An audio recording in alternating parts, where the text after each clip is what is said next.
We continue to get closer to the start of another athletic year at Duke University. The 2023-2024 season is right around the corner. What's going on with John Scheyer and company as they get set for his second season as head coach? And Duke football, they've got some loftier expectations than you might be used to. We're going to discuss all of that with our good pal Steve Wiseman on today's episode of Locked On Blue Devils. Hi, everybody. Dick Vitale. Hey, make sure you listen, man, to Locked On Blue Devils with J.J. Jackson. He's awesome, baby. You are Locked On Blue Devils, your daily podcast on the Duke Blue Devils, part of the Locked On Podcast Network, your team every day.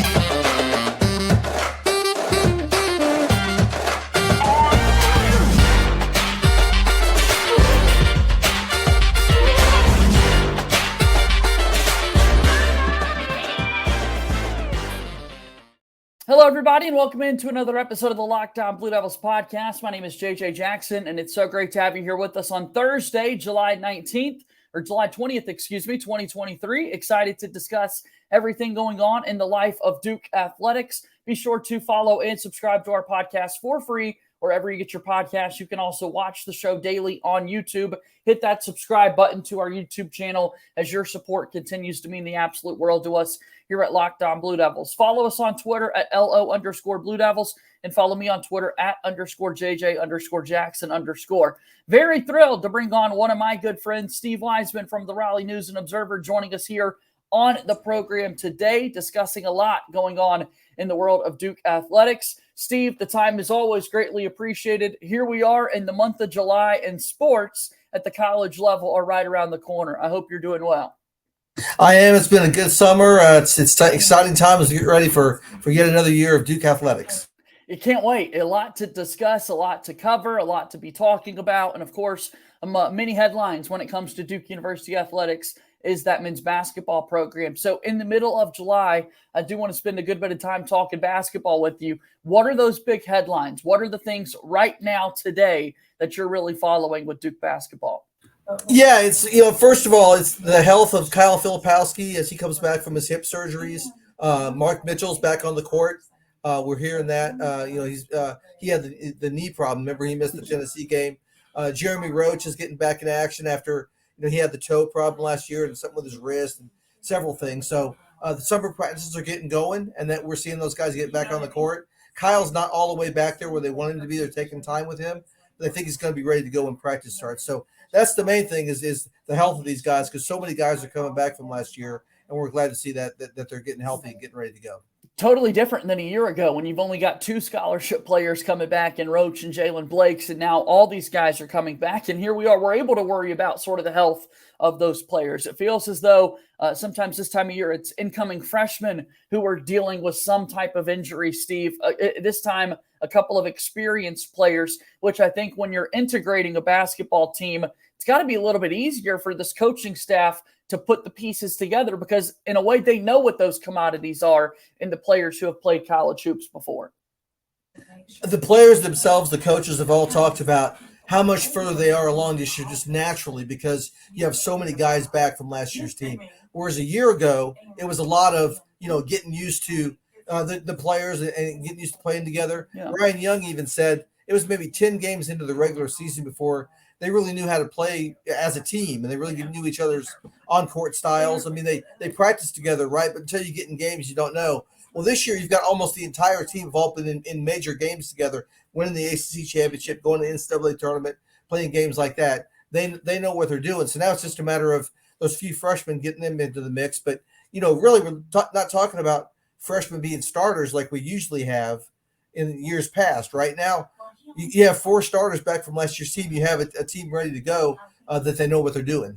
Well, hey, talking starters, that's what everyone likes to discuss. And Steve, knowing you and the number of years that you've covered this Duke basketball program, I'm sure these thoughts have already popped into your head. Hell, you could have had some of these thoughts in the middle of last season when you start to look at the years to come for Duke basketball. When you look at a starting five in this year's team, is it too early to start to discuss those things, or what are some of those early thoughts that you have when it comes to the first five to take the floor for Duke.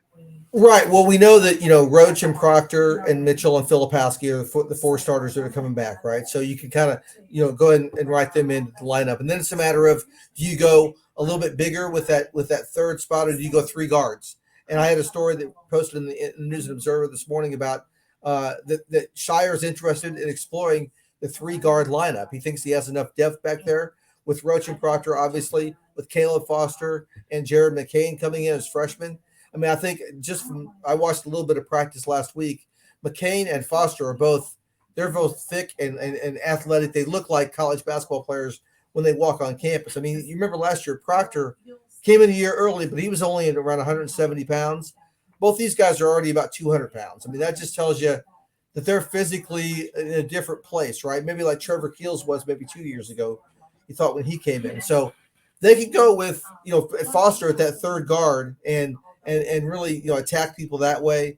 Maybe TJ Power could come in at that other wing instead of Foster, and then you go a little bit bigger at times.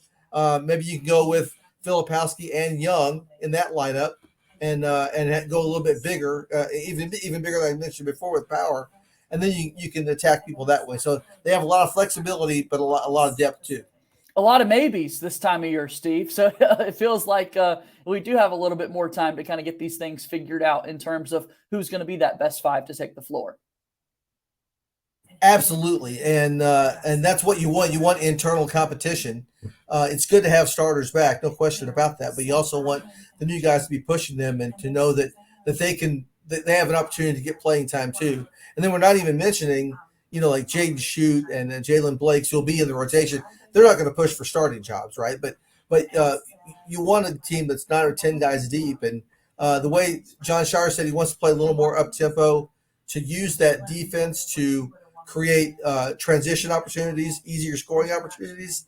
Whereas last year's defense was more, they were so strong on the half court, right? You wanted to allow people to get to the rim because Lively was back there, and you're going to win that matchup. Yeah. A lot of times it was more a slower paced style. This year they want to kind of get out in the passing lanes a little more and create opportunities that way with defense. So they're going to need to be, if they can play 9 or 10 guys, that's even better because you can really run guys off the court. Talk to me about those three-guard lineups then, because this is something, obviously, when you take a look at what the starters could be, you know that you've got two guards coming back. We knew that this would be a major conversation when Jeremy Roach made the decision to come back for his senior season. But what challenges does that present, Steve, when you are trying to factor in playing three guards at this college level in the ACC? Yeah, I mean, obviously, if you have three guards on the court, you're not going to be as tall inside. You're going to be counting on Filipowski playing the 5 with Mark Mitchell at the 4. And last year, Flip was more of a 4. He's a guy on the wing. I'm talking about defensively now. He is 7 feet tall, so he can play center. Sure. But he's not the athletic shot blocker that Derek Lively was, right? So that's a lot. Duke counted on, hey, we always got Lively back there to make up for our mistakes. He can guard the rim. Flip could do that a little bit, but last year he had 2 7-footers. Now you've only got 1. So, that's one thing. If you're going to have 3 guards on the court, you're going to have to be able to know that Filipowski and Mitchell can take care of the guys inside with that. Or do you mix in Christian Reeves a little bit, right? He's a 7'1" guy, didn't play much last year. Can he guard the rim a little more? So that's the downside to having 3 guards, is not being able to be as tall inside. Of course, the upside is you're going to be really athletic. You're going to be creating matchup problems on the perimeter defensively. You're going to be able to have more guys that can maybe shoot from the outside. That way, more drivers. I think on offense, you're going to see them spread the court, maybe get 5-out offense because Flip is so comfortable on the perimeter. Maybe have no guys inside and 5 guys out like the NBA does, and then just drive to the basket and get points that way. The life of Duke basketball is something that we're always discussing this time of year, not only what the players could look like, but the coaches themselves making an impact on the program. Some decisions still need to be made by John Scheyer as he puts together his full bench, and we'll discuss that with our good pal Steve Wiseman when Locked On Blue Devils continues here in just a moment. Locked On Blue Devils today is brought to you by our good friends over at LinkedIn. LinkedIn is the best place to go when you're looking to find a new hire. Every potential hire feels like such a high-stakes wager for your small business. You want to be 100% certain that you have access to the best qualified candidates available. That's why you have to check out LinkedIn Jobs. LinkedIn Jobs helps you find the right people for your team faster and for free. Add your job in the purple hashtag hiring frame to your LinkedIn profile to spread the word that you're hiring. Simple tools like screening questions make it easy to focus on candidates with just the right skills and experiences so you can quickly prioritize who you would like to interview and hire. It's why small businesses rank LinkedIn Jobs #1 in delivering quality hires versus leading competitors. LinkedIn Jobs helps you find the qualified candidates that you want to talk to faster. Post your job for free at linkedin.com/lockedoncollege. That's linkedin.com/lockedoncollege to post your job for free.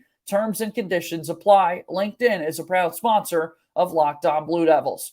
We move forward here in today's episode of Locked On Blue Devils. JJ Jackson alongside my pal Steve Wiseman from the Raleigh News Observer. You earlier mentioned a story that was just released. Tell me about some of your latest work that you've had and where folks can find it, Steve.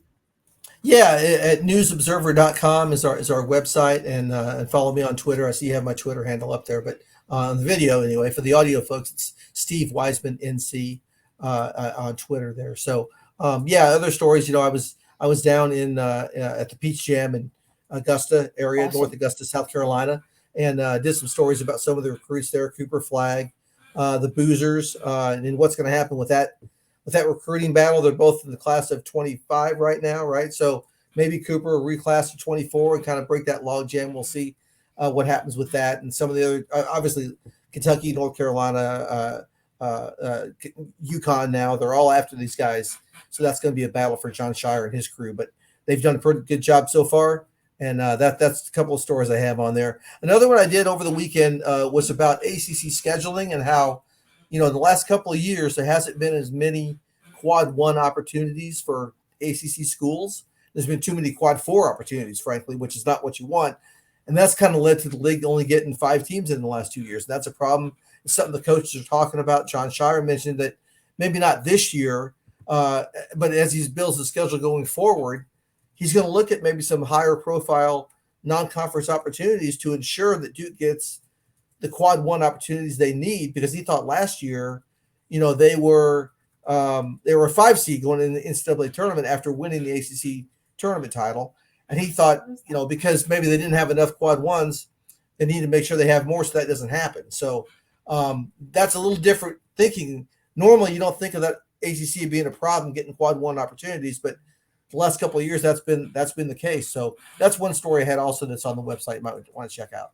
And does that just directly go to the weakness or just how down the league has been as to why there have been so many quad 4 games? Because you're right, this is just something, if you talk to people about ACC basketball over the last 15, 20 years, that's not something that you're used to discussing. Just that how down the league has been, is that why that's been the issue? Yeah, and we've had some teams really bottom out that you didn't expect would bottom out, right? Like Louisville last year. Right. That's not a place their program normally is.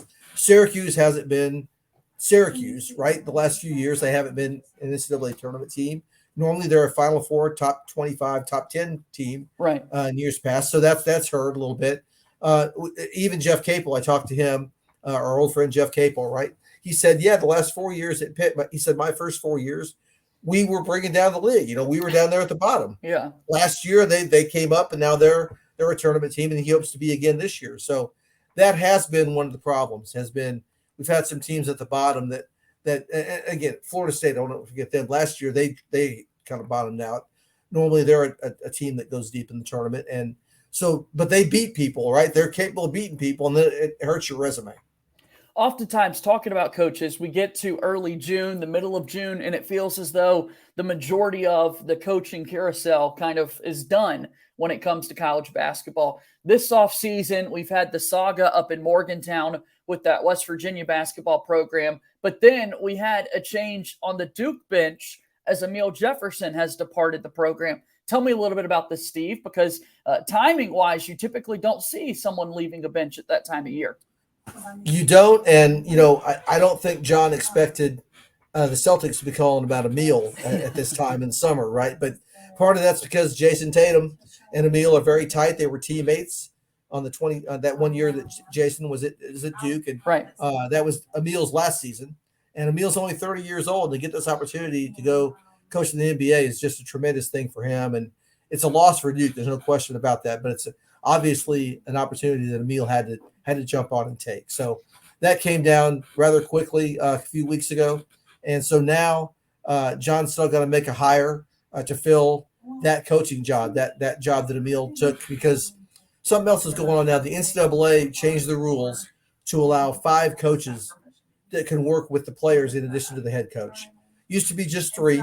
Now there's 5. So Will Avery was hired for one of those 2 new jobs. Now, the 2 new jobs, they can't recruit on the road. They're not one of those positions. Right. So Will wasn't hired for one of those. He was hired for the new position.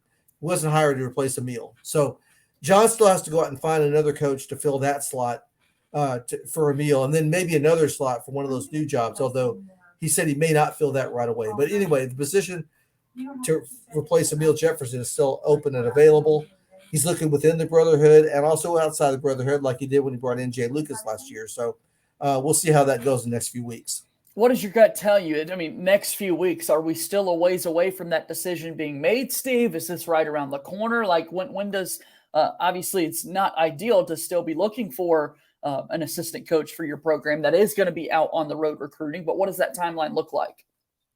Yeah, it's not as urgent as you would think, because they're able to use Will Avery as a recruiting guy on the road to fill in for, because they have an opening. Does that make sense? So yeah. You have to file paperwork with the NCAA to let that happen. So it's not like they're down one, because they have Will, fill in. He was in Augusta, his hometown, actually. That worked out very well. That was his first assignment, was to get on to the Peace Jam. So good for him. And good practice for him, right? I mean, I'm sure he wants to continue to take step forwards in his coaching career. Absolutely. That's right. He just finished his degree in May, so he's ready to be a coach now. So that's good. But yeah, no. So I think I'd be surprised if they don't have the hire done by the time that school starts in late August, when the guys are on campus and going to school and everything. I would think that would be when they'd have it done. I know John's talking to some people, and so here it is. We're mid to late July. I would think within the next 3 or 4 weeks they'll have somebody in place. Taking a look at this Duke basketball coaching staff and the options that are out there. You mentioned the Brotherhood, how connected it is, and then also with the Jay Lucas hire a year ago, it worked out well. This past week, at the end of Las Vegas Summer League, once again over the weekend, we got to see Coach K and all of the Brotherhood alums out in Las Vegas. And for Duke fans, Steve, that is really special that you get all those guys coming together in one spot, similar to K Academy, but this time out on the road in Vegas. And who knows what types of conversations are being had out there. That's exactly right. That's what I'm talking about. Like, I know John's having conversations because a lot of people were in that room, right, all together. That was like a job interview / cocktail party, I think. So that could be where they go. But I know that, when he brought in Jay, he's really liked how that worked out. In fact, he just promoted Jay Lucas to associate head coach. So that tells you. And they, by the way, internally, they think that Jay won't be at Duke for many years here. He's probably going to get a head coaching opportunity within the next couple of years, probably, because he's progressed so far. So that's something that's also in the back of everybody's mind, because he's doing such a great job. And John has liked the different approach Jay has brought to the program, the different voices, the fresh take, maybe fresh eyes. So that's why he's not opposed to going outside again and hiring somebody for that other job he has open. We talk about the basketball player alums within the program, but the coaching tree obviously is extended as well. We saw Mike Bray was in Las Vegas with Duke, and obviously his connections to the program, and now going to join Quinn Snyder there in Atlanta. Were you like the rest of us, Steve, trying to zoom in on the photo and see who all in the world is in this room and that sort of thing? No question about it. No question about it. Yeah. Who's standing next to whom, kind of stuff, right? Trying to read the tea leaves, because absolutely that's what we have to do. All the gossip and the drama that could ensue, that's for sure. Steve Wiseman is here with us from the Raleigh News and Observer. Let's kind of transition and shift gears just a little bit before we get out of here today. Not only are we getting ready for the second year of John Scheyer leading a program, but we're also doing the same for Mike Elko, and we're much closer to the start of football season than basketball. So with fall camp right on the horizon, as I asked you with basketball, what's that big headline? What's that big storyline right now that you're looking at with this Duke football team? Yeah, I mean, they have so much back on offense, right? With Riley Leonard and all the receivers, the running backs, Jordan Waters, Jaquez Moore, Jalen Coleman. Can they be even better? They need to get to a higher level of play and production on both sides of the ball. Let's just talk about offense first, because they're opening with Clemson. And they play, the schedule this year is a murderer's row compared to last year, no question, with Florida State on there. And, now they play NC State and all these teams that were in bowl games last year. So Elko did a great job last year. He knows that they have to play better this year if they're going to get back to a bowl game. I mean, because they, as we've talked about in many different venues, they can go 6-6 and be a much better team than last year's 9-4 team, just because of who they're playing. Notre Dame's on there, all these kind of things. So that's what I want to see is, when they get into practice in the fall, we're able to watch the practice. Like, are they a little more crisp? Are there even fewer drop passes? Right. Are there fewer, guys in the secondary, Duke's secondary, grabbing and holding on to guys because they can't keep up with them? How is that going to be? So tell me about the defense then, Steve. You mentioned the offense and so many new faces coming back. On the defensive side, you look at kind of headlines or storylines going into the year. That's a unit that Mike Elko takes a whole lot of pride in throughout his career. What can we expect from the Blue Devils defense? Well, they're going to be pretty solid up front, right? Because they got everybody back there. Jamie and Franklin had a great year last year in the middle. Dwayne Carter is one of the better defensive linemen in the ACC. VJ Anthony was a true freshman last year on the outside, and RJ Oben on the other side. So you've got some strength there. You got some depth. The secondary, they lost some guys. Darius Joyner was a grad transfer. He was a tremendous player for them last year, right? So they're going to have to fill his spot. We're going to see how Miles Jones came in from Texas A&M transfer. Elko knew very well. He played a lot of injuries at Texas A&M, but if they can get him healthy, he and Al Blades Jr., who came from Miami, are different kinds of athletes, right? Elko says they jump out a little differently because they've played at that higher level than Duke normally gets. So they need some help in the secondary, and those two guys can certainly do it. And then at linebacker, Shaka Hayward's moved on, so he's one of the better linebackers in the ACC. That's where you're going to have some question marks is how they can play at linebacker. But again, they won't have time to ease into it, man. They're going to get exposed pretty quickly if they and Elko won't be afraid to see it and make changes because he knows what they're up against. Another Miles Jones walking around campus in Durham, of course. Miles Jones, one of the most prolific players in men's lacrosse history there for Duke. We talk about the schedule, though, opening up with Clemson, and then it goes back to kind of the conversation we had with men's basketball. Change is coming here in the sport, Steve. Are you going to miss kind of the division format as we look to the new frontier in the college football world? Because here we are. There aren't going to be many more days of trying to break down the Atlantic and Coastal divisions. There aren't, and I got used to, like, every other year you would have the only road games you had were car drives because you would go to for the Virginia schools, right? And Pitt would come in and Miami would come in, and then the other years you'd have to fly to all these places, go to Miami, go to Pitt, that kind of thing. Virginia. Good point, Steve. You know what I'm saying? That's what I'm thinking from a beat writer's point of view. And now it's different. We're going to get Florida State's on the schedule this year, Clemson, NC State, which is great. Duke and NC State should play every year, right? I mean, come on. And so now they're going to play more often, and that's good. Wake's always going to be on there as usual. Carolina's always going to be on there. But yeah, it's just different, and I've grown to appreciate it because I like the fact that it is going to even things out where the coastal teams are really going to be challenged. And there were years when lately the Atlantic was so much better than the coastal, and now we're going to get to see what these teams in the coastal can really do.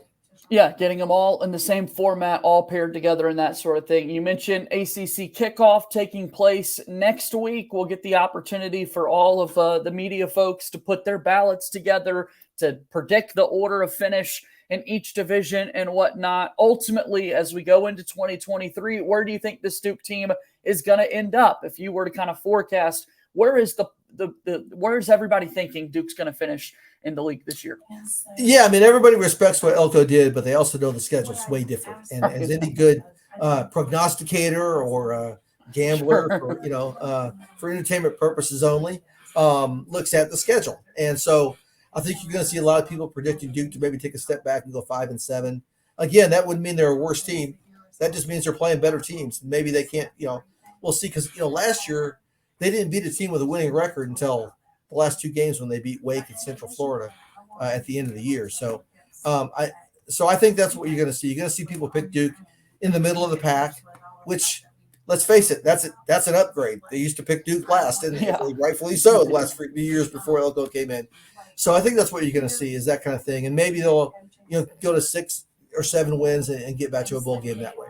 Well, I know what we will all be doing, and that's following your work next week there in Charlotte and throughout the course of the year as college sports is right around the corner. Steve, as always, really do appreciate the time. Do me one more favor. Tell me about all the things that you've got on your plate right now in regards to Duke athletics and where people can find all of your work that you're doing. Yeah, the website is newsobserver.com for all of our coverage of North Carolina and all the teams here, but I cover Duke in particular.